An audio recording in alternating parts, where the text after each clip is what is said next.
Okay, hello there, traders. Welcome to the TOGS Trading Podcast. We're up to episode 13.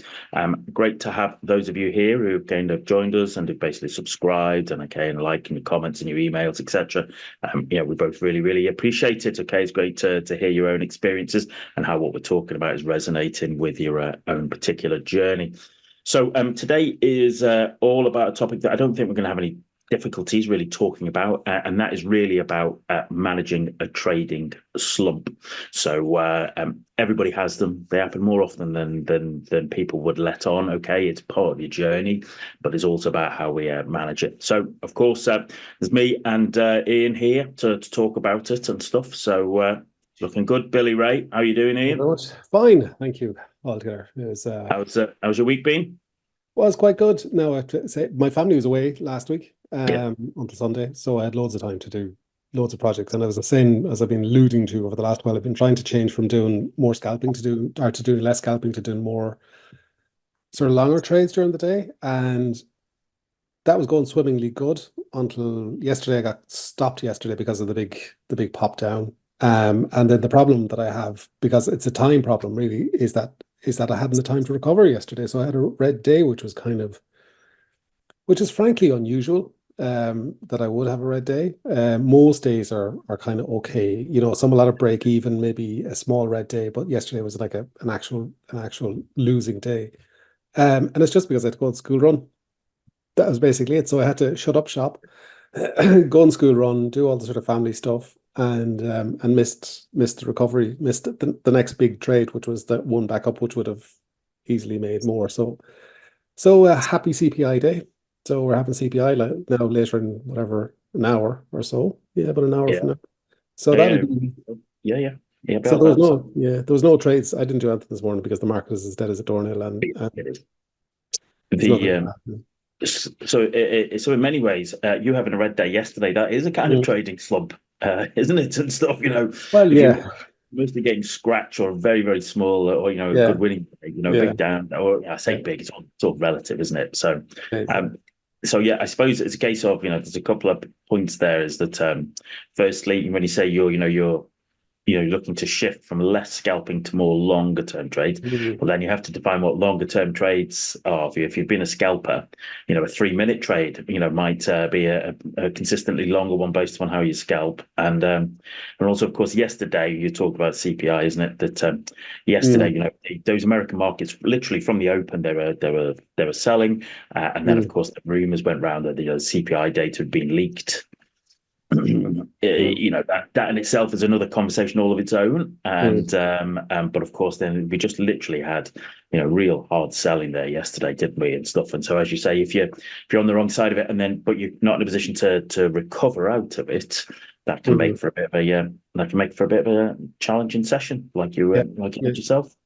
yeah. It is, and I mean, I'd still take the same setup every day again because it was a perfectly valid setup. It was a long. I had said and done my plan in the morning. My plan was to go into longs for the afternoon Yep.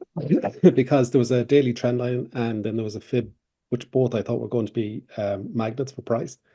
So I was basically trying to buy to go in that direction, and I missed the early morning one because yesterday was exactly my kryptonite day, really.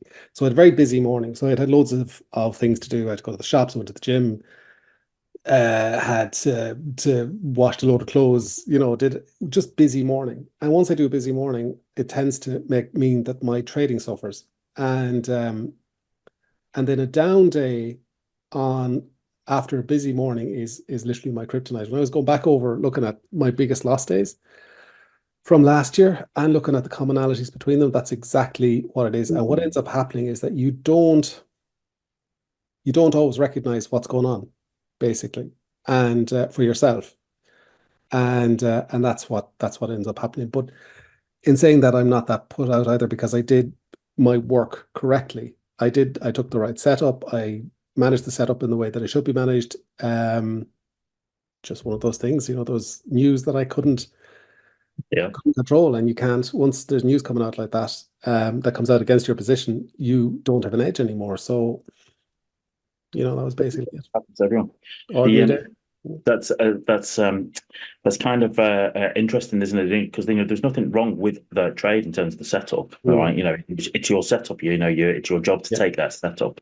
But interesting, isn't it, that the managing that trade Mm. is driven by external factors. Mm. Talking about external factors that have you have very little, if any, control over. You might be able to influence a little bit, but the reality is it's an external factor that Mm. has a bit of a challenge on your manager trades. And I suspect probably quite a few of the people watching this and stuff, they can probably resonate with that in terms of understanding that the trading or around other commitments or responsibilities they have and stuff. So it's yeah, it can be that can be a bit of a challenge and stuff, And isn't it? basically, any setup, a setup is just something that puts you in a trade in a high probability area. It doesn't guarantee anything, and it can't accommodate stuff outside that. And how much you get paid. I mean, one of the things that I always see, which is a little bit, you see traders often, and I'll cover it actually later on.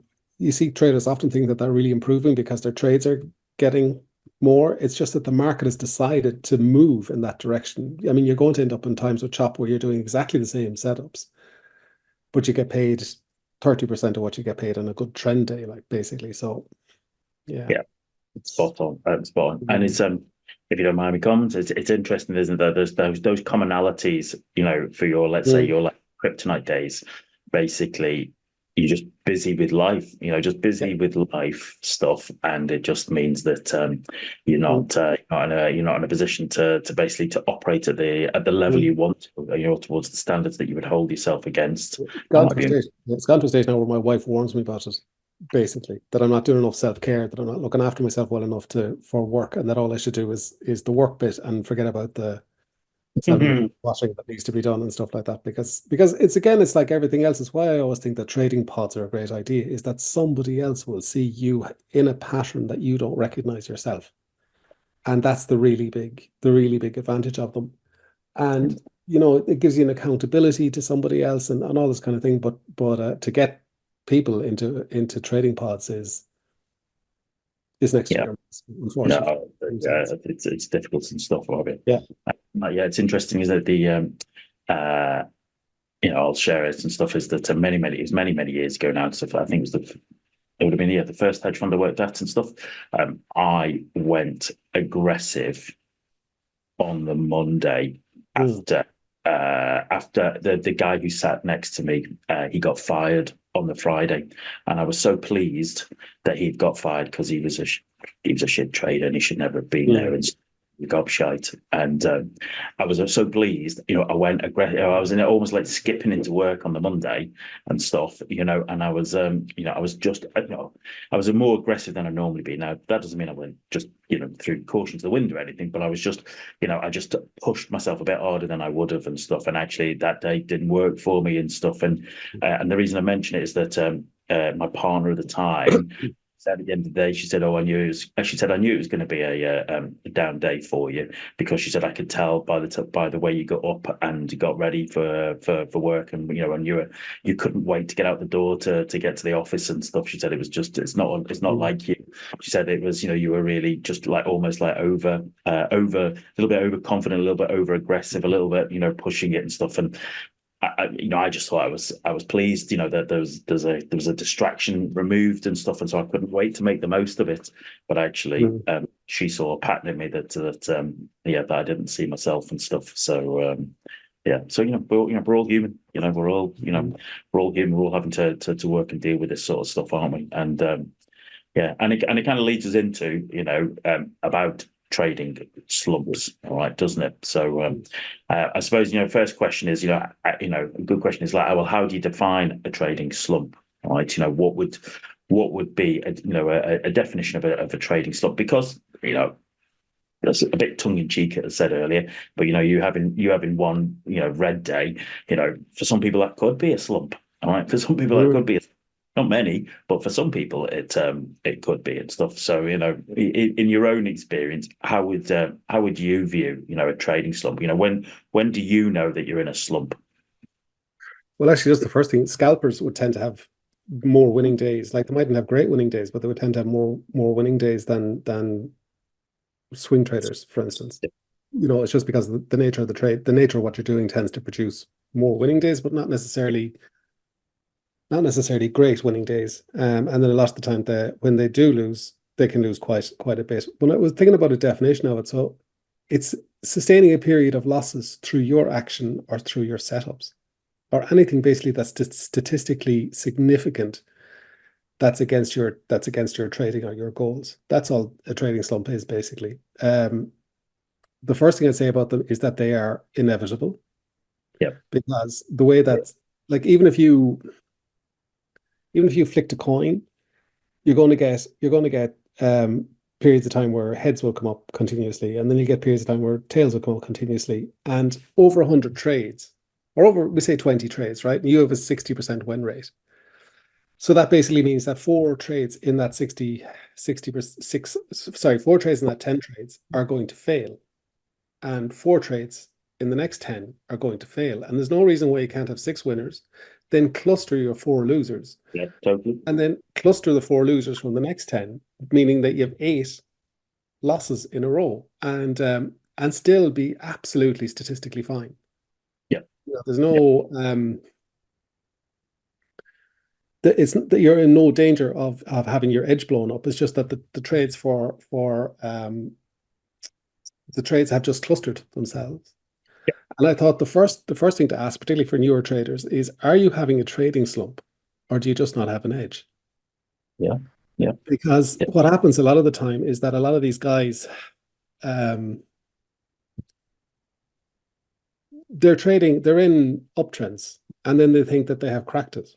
And then they think that everything has now changed for them, and they are now going to be whatever they are. And in reality, they don't have an edge, because an edge has to be more encompassing than just being able to trade in one market. Unless you're so self-aware that you realize that this is the one market I can trade, and you're able and disciplined to sit on the sidelines to wait for that market. So an awful lot of trading slumps, what ends up happening is that the person themselves doesn't have an edge. And then they're trying to psychology their way out of it, but they just don't have an edge, basically.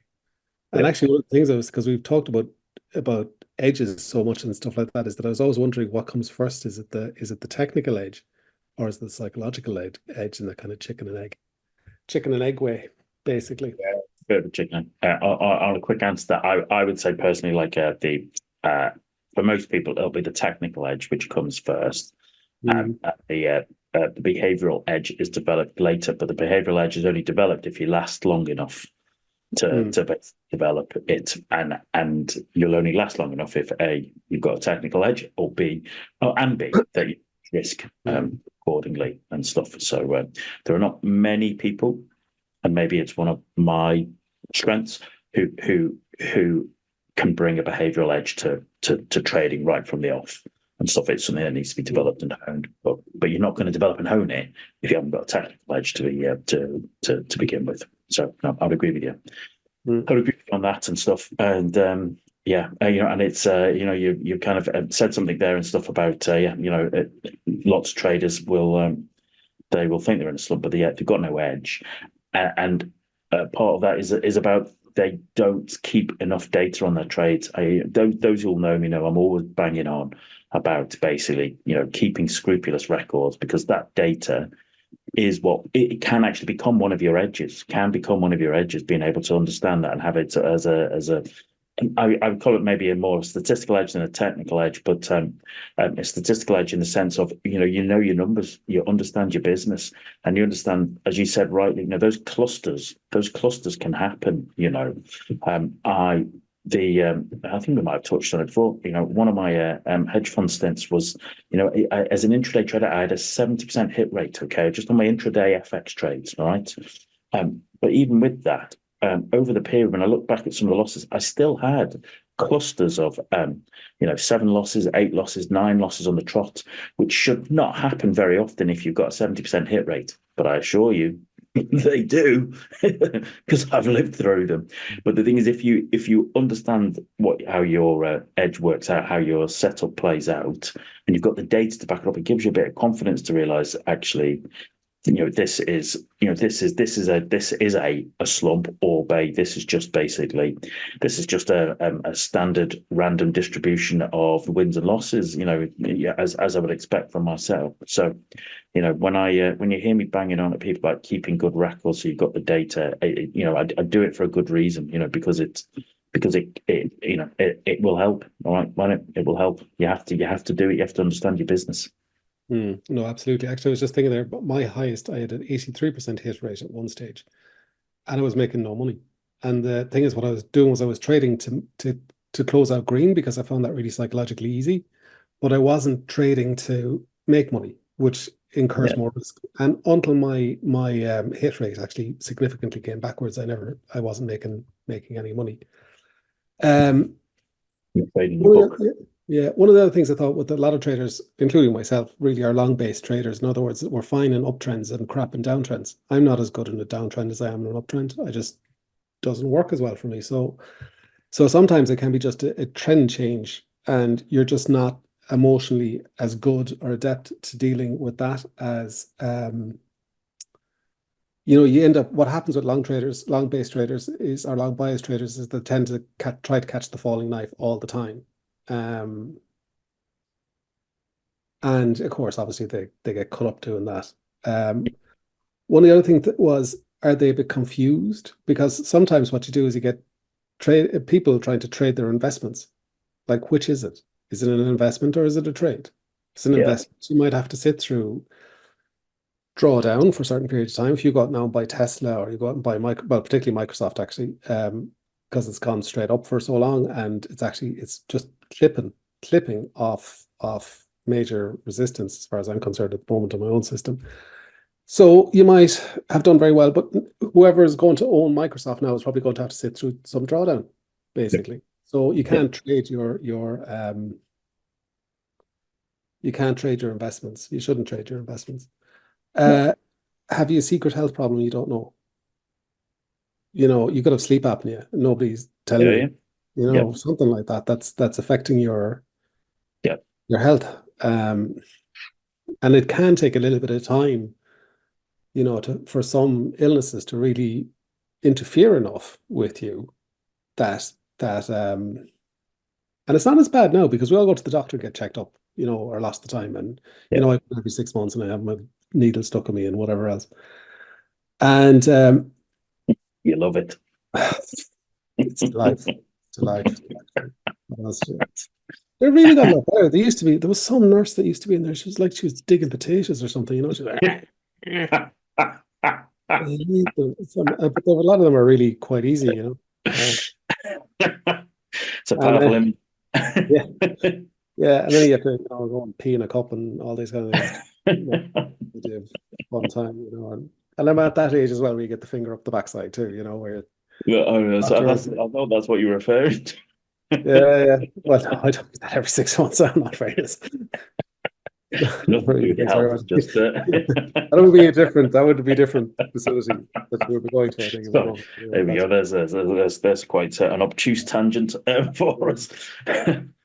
Yeah. So what I was going to say, so the other thing I was going to say with the whole trading slump is that trading slump brings in this sort of implied pressure to change because what you're doing you think isn't working. And so your first way of trying to deal with that is to try and change what you're doing, which might necessarily be exactly the right thing to do at all. So, and it's particularly if you're newer, so you don't have any faith. You don't have that same faith. Like, I know my setups work eventually, so I have faith in them.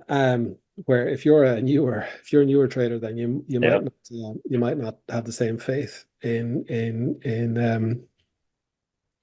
what you're doing, basically, in your setups. And so consequently, I brought my toolkit for how to deal with slumps. Oh, right. My mother's walking stick to beat myself. Right, fair enough. And a couple of bottles of whiskey. We're gonna have a good Catholic time with that. That's good. Yeah, is that what was is that what your doctor recommended to you? He Yes, beats yes, yes. that's very Irish Catholic. Yes, Beat yourself with a stick and have a glass of yes, whiskey. That is a very absolutely. Yeah, solution to well, pretty much all life's yeah. challenges and problems. It helps you cry in the evening. Yeah, at least After work. you have a reason to cry. You can cover up your tears and stuff. Yeah, yeah. Oh dear. But just pretend it's because you're in pain Yeah, from the yeah, coffee and not from everything else going on in your life. yeah. And yeah, and I happened to buy a load of whiskey. That's actually I bought all that at Christmas for like 28 € a bottle or something, which is it's usually Is that Black Bottle Jameson and stuff? See, I'm a Black is it? Barrel. Yeah, Yeah, it's nice mid-range whiskey. Like it's good for at 28 €. It's quite good, I thought. yeah, I'm a bit I've been spoiled and snobbish because I spent 3 years up in Speyside in Scotland, Mm. based up there and stuff. I got into drinking Scottish whiskey. I don't really do it that much, but at that time, and Right. normal Jameson is here we are. I'm going to alienate all our Irish listeners. I think normal Jameson is good for Irish coffee, but that's about it and Yeah, stuff. no, normal Jameson's crap. I don't like Yeah. it. I don't buy it. And the thing is, as well, because what I tend to do with it is that if you keep your eyes open, you're always going to come across a sale. So Hmm. you can buy, and they're always at the same sort of times of the year. There's one on about every 3 months in Tesco's. You go in, you buy your whatever you need, and you're paying the same as well, almost the same as an ordinary bottle of Jameson. And I don't see, and I find it a very hollow whiskey. There isn't anything really interesting about it. And if I was going to buy a bottle of whiskey, that's of that level, I'd buy Powers every single time. It's a much The nicer whiskey, I think. we are taking quite a tangent here, but Yeah. it's not very often I get a chance to talk about Jameson stuff. So I'm not sure if I might have told you, but other people is that Mm, it would have been it would have been pre-COVID, maybe 6 7 years ago. 6 7 years ago, I was due to do a presentation at a trading conference on a Saturday mm, morning. In London. It's a single fella, and I had a date on the Friday night. I'd organised there. I'm like, I'm in London, might as well, have a day. And she was London Irish and stuff, mm, and nice lass, okay, nice lass and stuff and what have you. She said she worked in FMCG. I was like, that's yeah, it's fine, fast moving consumer goods. Yeah, It was only actually when we sat down and we had a drink and stuff that mm, she was like, well, what do you think of Jameson whiskey? And I was like, well, it's fine for coffee. mm, It's fine for coffee. That's about it. Anyway, that is when she sort of unveiled to me that, yes, she did work in FMCG because she was the sales director for Jameson Whiskey in London. right. And I was like, oh, well, nice work, Paul. Mm, And actually, it was cocktail week that week in London. And Jameson had taken out this like townhouse in Soho and flown in all these like global mixologist mm, stars. And she said, right, come on, get your coat, we're off. And we like got in a taxi just down Oxford Street into Soho. And she literally sat me at the bar there and said, listen, to the lads, right, just, do your worst and stuff and what have you. And anyway, I got out of there. I think I got back to my room at hotel literally about 3 o'clock in the morning, having drank a considerable amount of whiskey cocktails, all of which I might add were absolutely stunning. They were absolutely fantastic. mm, So, I won't say a bad word necessarily about Jameson in that sense and stuff, but I tell you, I had to do the opening presentation and the ending presentation trading conference on a Saturday. My God, it was a long day. It was a long, long day. You sat at the back of the room, sort of, struggling and stuff. What have yeah, you. with the heart So, palpitations and the sweats and the yeah, literally, just sort of, kind of hanging on to the mm, lectern. mm, So, but anyway, there you go. Sorry, that was quite a tangent. So I apologize, but it was linked to trading and Jameson and stuff and what have you. I certainly had a trading slump after if I was drinking whiskey like that and stuff. But yeah. Oh, yeah, clearly, yeah. yeah, you made a couple of good comments there and stuff about slumps and one of the points is it a technical slump or is that slump a behavioral slump? Isn't it like a personal slump because there's stuff going on in your everyday life that basically you're bringing to your trading Mm, decisions? Fellas, I have to say, all right, fellas think they can like trade in a silo, as in whatever's going on in the rest of the world will have absolutely no implication at all on their trading choices and their trading decisions. And whenever you operate like that, you quickly get disabused of that notion. mm, If you for want of a better word, if you've got shit going on in other parts of your life, whether it be finance or your job or your relationship, etc., or your health or what have you, if you've got all that kind of stuff, thinking that trading will provide a distraction for you is absolute. It's utter nonsense and stuff. And so it doesn't matter what that market's doing. It doesn't matter how great your setup is. The likelihood is that you're gonna trade. You're gonna trade very, very poorly and stuff. And so part of it is actually having the clarity, the honesty, the self-awareness to recognize that, hang on a minute, I'm not in a good space here. That we should. I should stop trading and stuff. So here we go. I'm clearly, it's clearly the day for sharing experiences and stuff. So many years ago, I had a call from a guy who I knew. He's a manager at a hedge fund, and he called me because one of his young Australian traders was being a bit erratic and was being erratic because his grandfather had passed away. His grandfather died back in Australia, and his grandfather meant a great deal to him and stuff, and and it was clearly having an impact.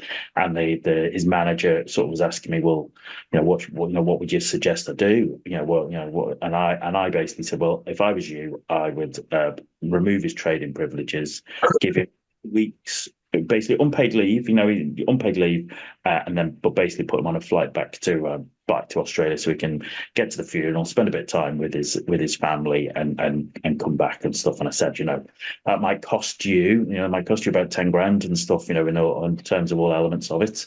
And the manager was like, well, no, I'm not spending that and stuff. Well, we're not doing that. That's just, he just needs to man up and buckle down and, get it sorted one way or another. Over the next 6 weeks, so they ignored my advice. Over the next 6 weeks, All right, for 1 second, I have to take a quick break there. Somebody's ringing my doorbell. Oh, there you go. All right. Well, crikey. On this house. 1 second, I'll be back shortly. Go on.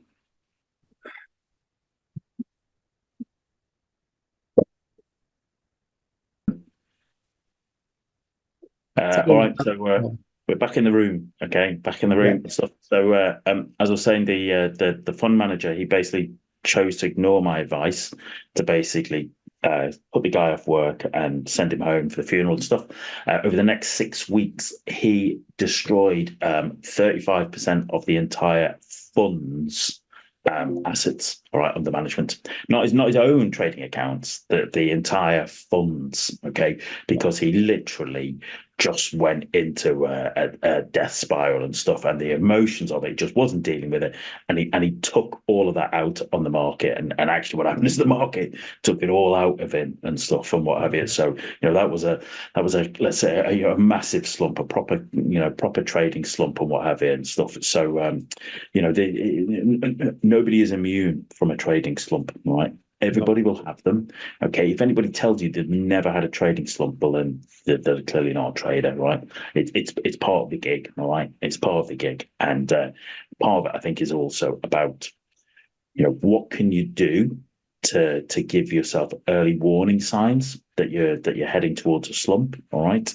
Part of that is technical in terms of understanding if the markets are shifting. If you said you don't particularly like shorting. I love shorting, but if you like to be a long only trader, part of that is about technical edges. Doing your analysis to realize that, hang on a minute, maybe my understanding what your ideal trading environment is, so that when it changes or starts to shift out of it, you're in a position to make a decision. Do I scale down? Do I just basically step back? Do I remove my trading privileges? Do I move elsewhere, etc.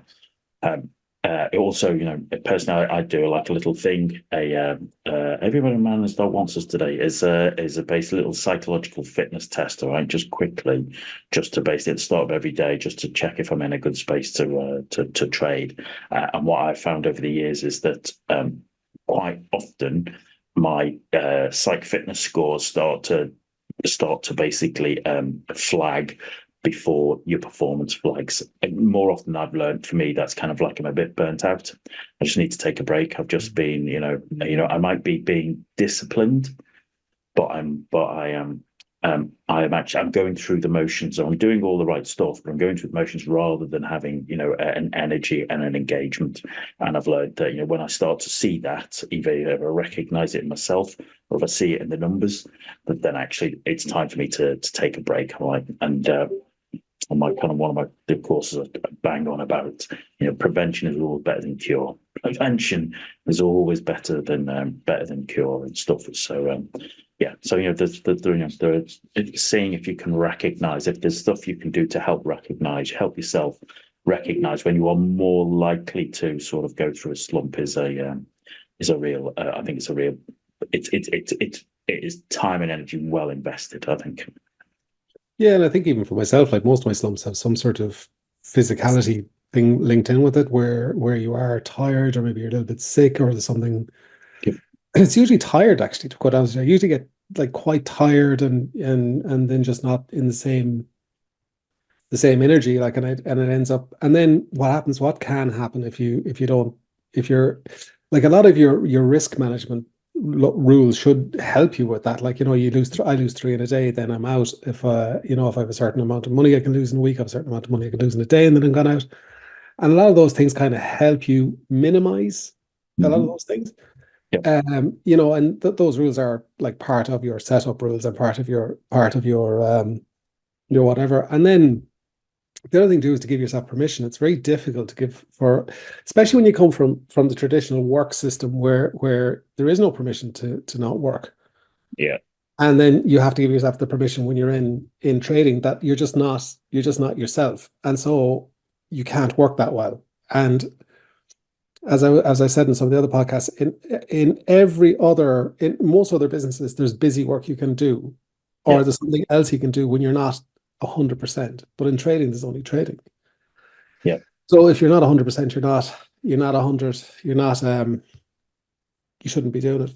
I thought one of the other things too, if people have an edge, like if they're happy enough that they have an edge, one of the things that is going back to the setup itself, like, are you actually trading your setup? Because some of the time there can be a drift, because what ends up happening is we all get a bit lazy. We might be filling out our checklists and we might be doing something, and then you drift slightly with the setup.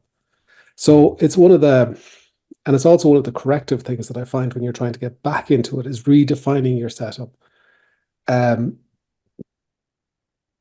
Redefine your setup and make sure that you're actually trading your setup. Just a very quick point. If my view would be that if you're absolutely right, people drift away from their setup. That in itself is telling you're probably burnt out and need a break. Yeah, and I think it's sometimes people do it because they get bored. They're not getting a lot of setups. They're not doing a lot of whatever else. They might feel a certain amount of pressure. You could feel pressure that you need to earn some money for some reason. You could feel pressure that because there's an awful lot of pressure as well in trading. And this is why trading slumps are actually really quite bad, because you should just realize that it's just a statistical certainty and you just have to go through them. But your job is on the line. Your dreams are on the line. Everything is on the line when you're going through, and that's what it feels like for a lot of people when they're going through trading slumps, because suddenly they go from being perhaps a profitable trader to being this thing who trades rather than a person um who's making bad trades. One of the other things that I have to when I with some is has some trading issue like over trading cropped up. There's like over trading, impulse trading are two things that will occasionally creep into my own trading, where I'll just end up impulse trading. And so some of those could rear their head, and then suddenly you're starting to be in a slump because you're over trading. And then one of the things I see as well with newer traders is that once they're in that slump, they'll actually over trade more. Yeah. They start to try to trade their way out of it. Yeah. I saw something this morning when I was getting ready as well, is that a hit rate, if you have 50% hit rate over 100 trades, or sorry, over 50 trades, you're almost guaranteed to have 6 losses in a row at one stage. Yeah, that wouldn't surprise me. Yeah, they'll probably be all right. So you're going to have that kind of dispersion. Yeah. Yeah. Then the market giving you what you need? If you're in chop, Yeah. and you're still doing the same thing and the market is just choppy, Totally. You're biting your own hand, like basically at that stage. Yeah. So yeah, so you want to have a lack of chop. Yeah. You want the volatility that you need. So Uh, do volatility, which FX markets have been decidedly lacking in that, I would suggest, in mm, 2024, okay, compared to normal. But it comes back to that point of basically understanding your market environment, and mm, understanding you and understanding your trade. So if you're a trend trader and you're in range bound consolidating markets, mm, doesn't matter how great your system is, the likelihood is it's going to be suboptimal. So, why are you trying to trade it? Or why are you mm, trying to trade with those exact rules? Maybe you can adapt to different environments, but it is unbelievably important to understand what market environment you're in because you might have a perfectly good setup. You might be trading it as well as you can, but the environment is just not there to support you. mm. Um, the setup might have just stopped working, Yeah. and that happens a lot of the times with I think more with swing than intraday because I've only had one major change to any of my setups in the last 5 years in, Hmm. in intraday trading. Um, where one of the anchor points that I used to use doesn't wasn't being used anymore. But in swing trading, certainly I've had like my favorite setup of all time, which was the earnings gap setups. They don't work in the same way now. They don't. No. So and even like traditional fibs, like there's a Halsey system of fibs. Anybody can go and look up David Halsey. His stuff 7, 8 years ago for day trade for swing trading in like it was just trading from the 5618. And for swing trading, like they were just that was all you needed because everything was basically following those rules and you had great things like the 15-minute fibs in oil and NCL and all those types of things. So the systems just sometimes stop. The Sunday night gap as well. Like I mean, I remember a time when everybody and their dog were basically trading the Sunday night gap. And I presume that's gone now. Yeah, Um, that's longer lines to trade that myself as well. It'd be a great yeah, start to the week and stuff. Sunday night gaps. If the gap was over an FX pair, if the gap was over like 25 pips, well then basically you'd be looking to sort of trade back into that and fill that gap and stuff. And it worked really well for a couple of years. And then yeah. it pretty much went overnight, kind of it just like literally bang, it stopped. I don't know what had changed, what had happened. Well, I have my own views on it, but and then now then it will happen, but it does not happen enough to make it a useful trading tactic. Mm, Do you know what I mean? To spend your Sunday nights Saturday. I used to be there from like 9 till midnight. All right, just literally, most Sunday nights starting my week by trading there. Okay, which when you were getting trades every week, that's fine. If you're only getting one, maybe two trades a quarter, that starts to, it starts to be the kind of, the risk to reward in terms of your time and energy mm. starts to have an impact as well and such. So but you're right and stuff And on it's one of the that. reasons as well why you need good records because how Yeah, are you going? So you're going to be trading a losing setup for weeks before you know that it's a losing setup if you're just doing it by eyeball. You know, exactly. And that so kind of into deeper elements about when you're keeping your data, at what point do you make decisions about either the tactic might just need to be parked, okay, or as you say, the tactic now is just the market has changed and no longer particularly works and stuff. So on the flip side of that, just on one of your earlier points, when you say people might take impulsive trades or just trades that are off plan and what have you. What I've always done is I have a couple of very small live accounts, just like a couple of grand in there. And what I can use them for is if I get an idea in my head, mm, I'll put the trade on very small on that account because what I want to do is I want to encourage myself to come up with ideas. I want to encourage myself that actually, to be intuitive in terms of understanding what's going on. But I don't get an idea and then put that on my main account straight away. I have a couple of little small accounts that I can test my ideas.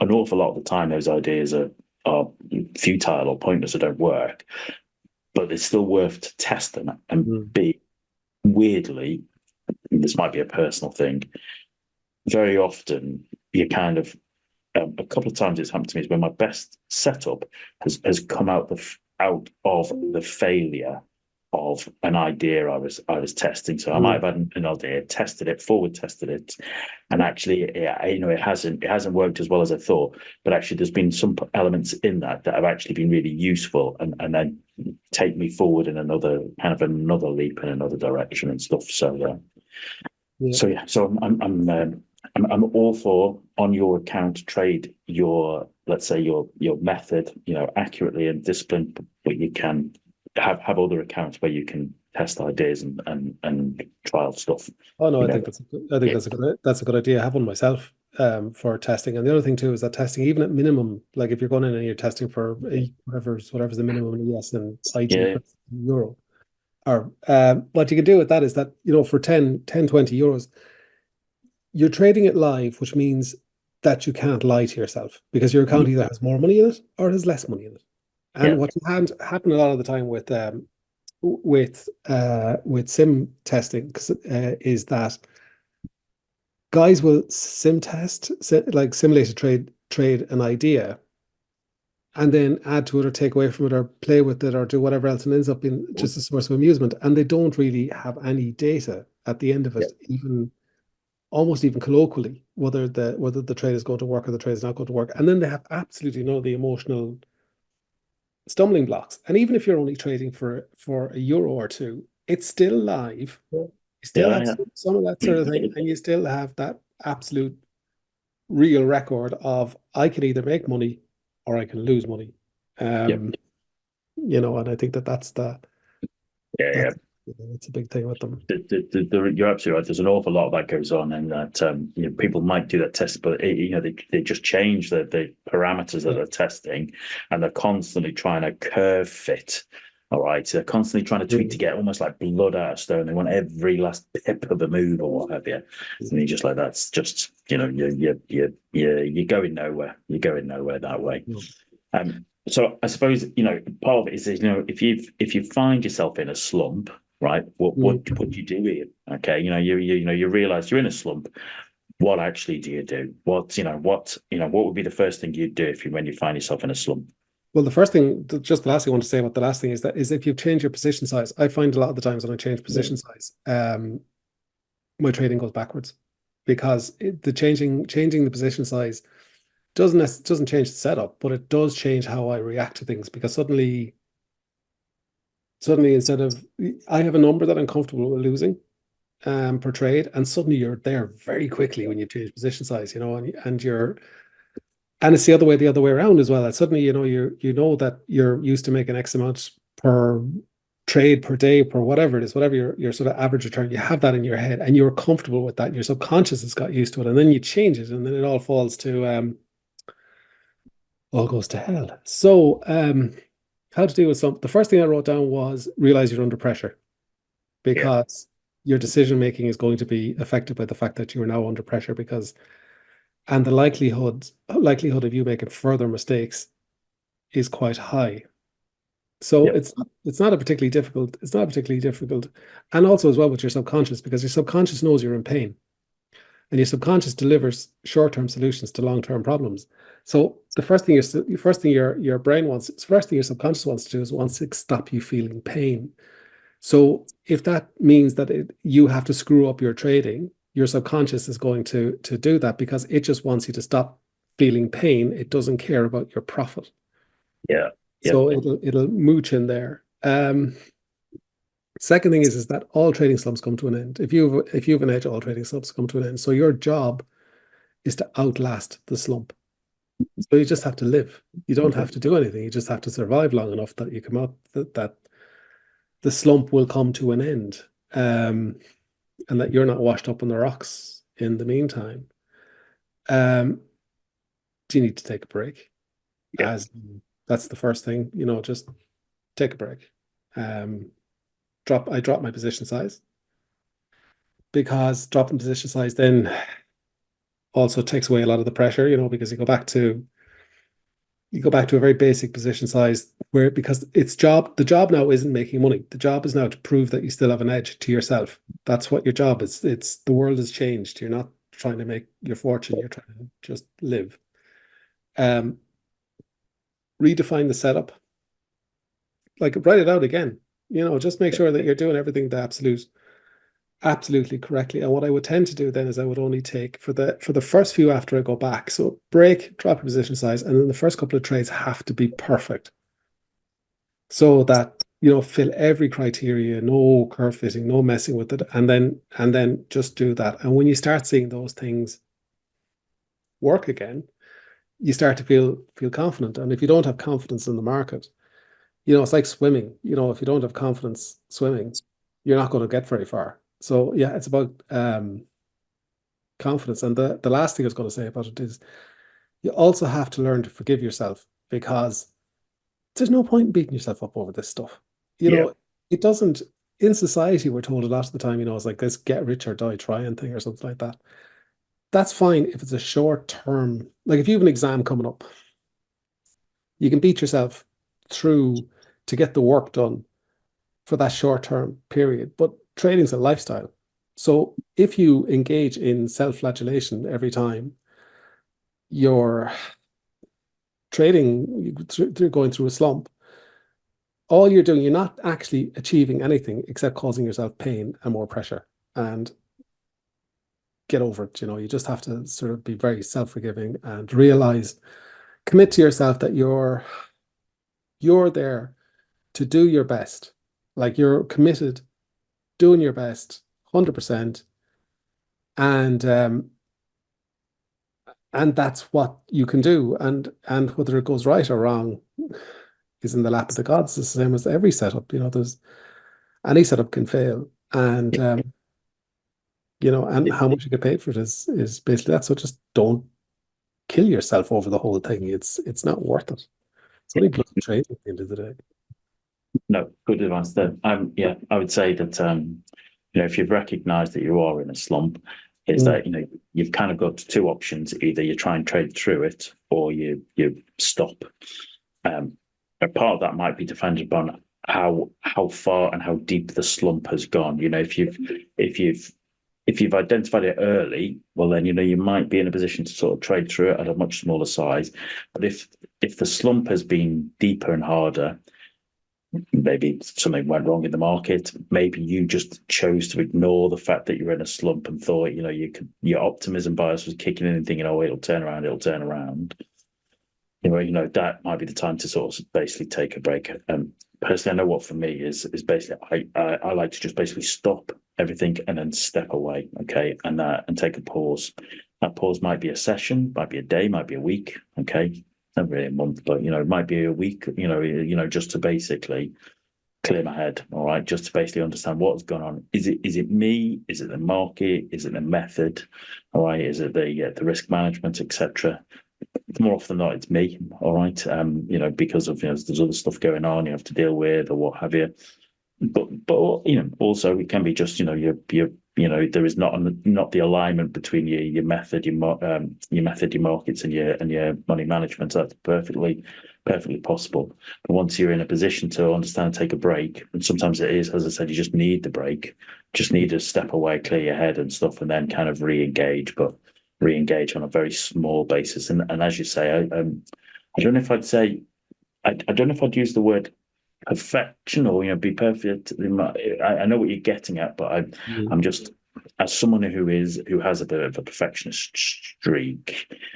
I'm always a bit wary about anything that kind of brings that out. I'd probably just use different language, aiming for the right thing, namely that my definition of success from, let's say, my first trade 10 trades back is to ensure that I've executed my plan flawlessly. That's the definition of success. That's not perfection, because I don't want to use that word, but that is my definition of success for, let's say, those first 10 trades, is that I have basically traded those setups exactly in line with my plan. I've been banging on about it all the time. I've planned my trade, traded my plan, managed my risk, because those are the only three things I can control. So just that would be a little objective success, because I know anything can happen once the trade triggers. I could take those 10 trades coming back absolutely beautifully, and they all lose just because something's gone on in the markets. But I have to just focus on what's good at what what I can take out, the positives I can take out of the stuff that I can control, and that I can do and stuff. So yeah, just take a break, get a bit of headspace, get a bit of emotional distance, a bit of physical distance, and and have a bit of a word with myself, and that can involve a complete break from trading. That can involve just a very long walk around the park, or a trip to the gym, or just going to see non-trading friends, or go and doing a bit of work on the farm. All right, just go do a bit of farming, just completely, just complete different, and then basically re-engage. Okay, but re-engage on my good terms, more so than feeling like I need to just chase trading because of, let's say, external factors, because that rarely ends well, does it? No. Um, I was just thinking your risk management rules should really take care of an awful lot of this. Even Yeah, just telling you, if you don't feel that you're in a slump, if you 3 days where you've hit max loss, you're in a slump. yeah, yeah. You Just know, something's not right. it's gonna tell you this there. Also your slumps adjust to your style and to yourself, I think. So like I don't tend to have slumps that go on for a long time, but I tend to Mhm. have very short, deep slumps. So things will go dreadfully wrong for a short period of time. Um, and then recover because it's a reaction to because the slump will occur in every trading system. Just in Yeah, my trading system, the way the slumps will occur, they tend to be very deep, very fast, and quite vicious. So slumps might only last a couple of days, yeah. but they can really get you in those couple of days. Like, they can really be a bit of pain in those couple So of days. if you're focusing on long only trades, and the market itself is just Yeah, basically yeah, it's transitioning, yeah. from long to short, well, those 3-4 days can be quite challenging, quite painful. Right. And A, it's a slump, but B, also, at another level, I'm saying, well, actually, the market's communicating to me. The market is always communicating to you. It is telling you painfully, all right, that environment is no longer valid. That environment is over. We are now transitioning into a new Mm. environment and stuff. And that in itself, you have to think of, right, I've just paid for information here. Okay, market's communicating to me.